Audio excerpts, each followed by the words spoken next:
Hello everyone and welcome to the video about the Constitution Day. On this day, November 26th, in 1949, the Constitution of Republic of India was started. The Constitution marking its new era of democracy and self-governance. The Constitution is a sacred document which is a testament to our nation's commitment, justice, equality and freedom. Envisioned by Dr. BR Ambedkar and our founding fathers, our Constitution is a beacon of hope and unity. Today, we honor its legacy by taking a pledge of upholding its principles. Now, let us explore the Constitution and its significance and reliances to our modern India.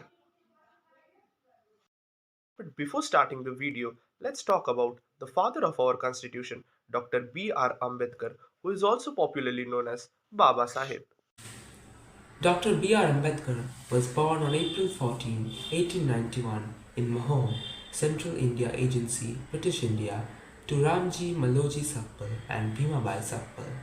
He was the 14th and last child of the family, which belonged to the Mahar caste, who were considered untouchables. As a key figure in India's struggle for independence, Ambedkar played a crucial role in shaping the country's constitution. He chaired the Constitution Drafting Committee and was instrumental in incorporating provisions for social justice and equality. Ambedkar served as the first Law and Justice Minister in Jawaharlal Nehru's cabinet from 1947 to 1951. He advocated for the rights of the marginalized and underprivileged, particularly the Dalits. Ambedkar's efforts led to the establishment of reservations for scheduled castes and scheduled tribes in education and in employment. He also fought against untouchability and worked towards creating a more inclusive society. His work on the Constitution has had a lasting impact on Indian democracy and social justice. Ambedkar's legacy continues to inspire generations, earning him the nickname Baba Sahib or Respected Father. Now let's talk about the preamble. The preamble is the introduction to our constitution. It outlines several values such as justice, fraternity, liberty, and equality. These values are the foundation of the democratic society. Now let's move on to the preamble. The preamble of the Indian Constitution outlines the core objectives that guide the governance and principles of our nation. The key objectives highlighted in the preamble are as follows. Number 1. Justice. The Constitution aims to secure social, economic, and political justice for all citizens, ensuring that every individual, regardless of their background, has access to fairness and equality in the society.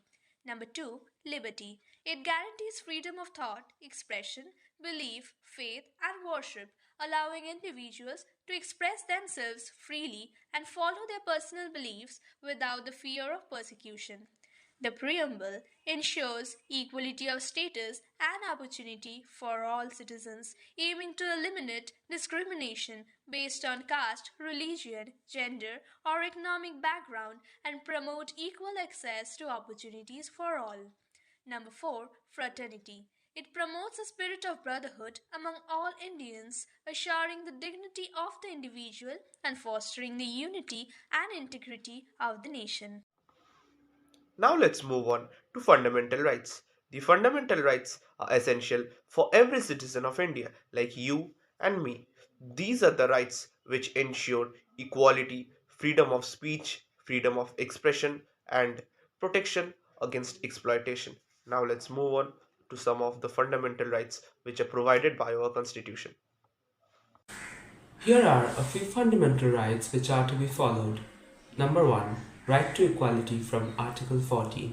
It guarantees equality before the law and equal protection of the law for all the citizens. For example, a person cannot be discriminated against based on caste, religion, or gender in accessing public services. Number 2. Right to freedom from Article 19. It guarantees freedoms such as speech, assembly, and movement within the country. For example, a citizen can protest peacefully or express their opinions in the media without the fear of government repression. Like the fundamental rights, the fundamental duties reminds us of our responsibility towards nation.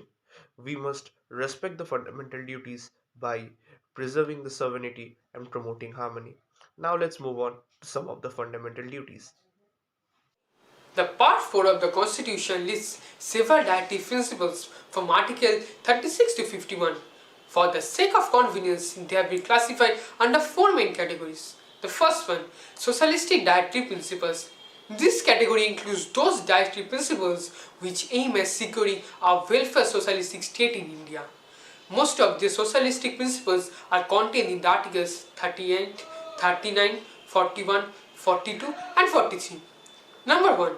The state shall try to secure the welfare of the people by securing a social order characterized by justice, social, economic, and political. Number 2. The state shall provide adequate means of livelihood to all citizens, men as well as women. Number 3. To secure equitable distribution of material resources of a commodity with a view to ensure common good. Number 4. To operate the economic system in such a way so as to prevent concentration of wealth and means of production. Number 5.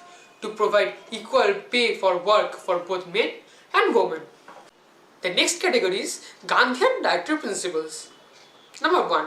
To organize village panchayats and endow them with adequate powers and authority.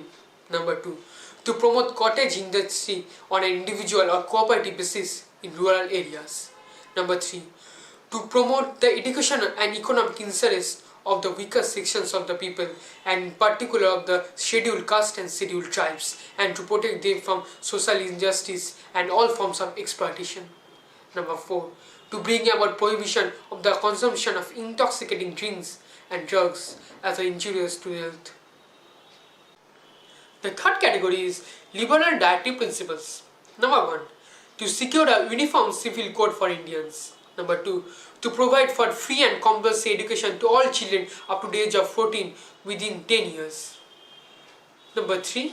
To secure the separation of judiciary from the executive. Number 4. To provide free legal aid to the poor so that justice is not denied to any citizen because of poverty. The fourth category and the last one, general directive principles. Number 1. To protect and improve the environment and to safeguard the forest and wildlife of the country. Number 2. To protect every monument or place or object of artistic or historic interest from exploitation, disfiguration, destruction, removal, disposal or export. Number 3. To promote international peace and security. Number 4. To maintain just and honorable relations between nations. The fundamental duties of the citizens of India have been enumerated in Article 51A of the Constitution, which are as follows. Number 1. To abide by the Constitution and respect its ideals and institutions, the national flag and the national anthem. Number 2.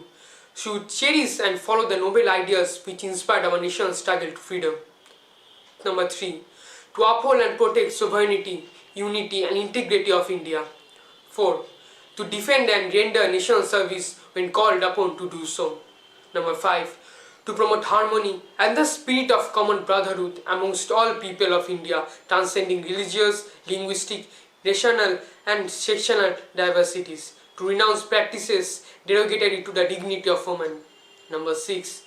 To value and preserve the rich heritage of our composite culture. Number 7.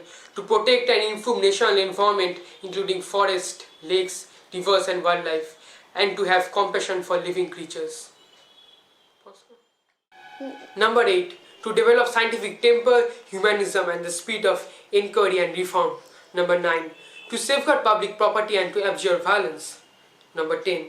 To strive towards excellence in all spheres of individual and collective activity so that the nation constantly rises to higher levels of endeavor and achievement. Number 11 and the last one, duty of the parents to provide education to children.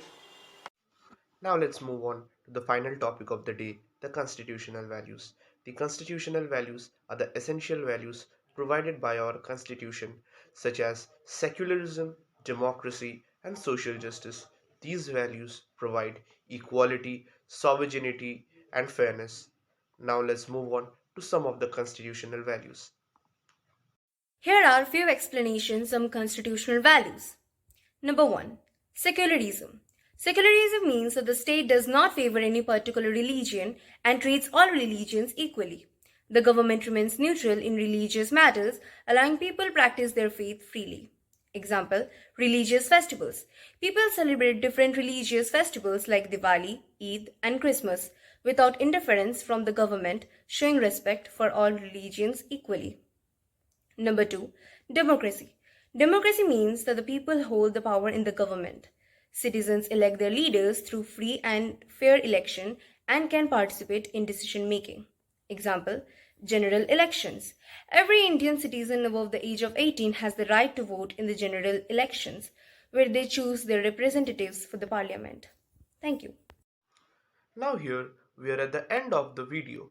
The Constitutional Day is a reminder of the foundational principles that makes India democratic and secular. On this day, we celebrate the vision of our framers who crafted the Constitution for all the citizens by upholding the values of liberty, equality, fraternity, and justice. We contribute towards a stronger, secular, safer, and democratic India. Let's honor the Constitution, not just today, but every day, by upholding the values, actions, and commitment. Thank you for watching this video. Let's continue to protect and cherish our Constitution, not today, but every day by our actions and following the principles. Thank you and Jai Hind.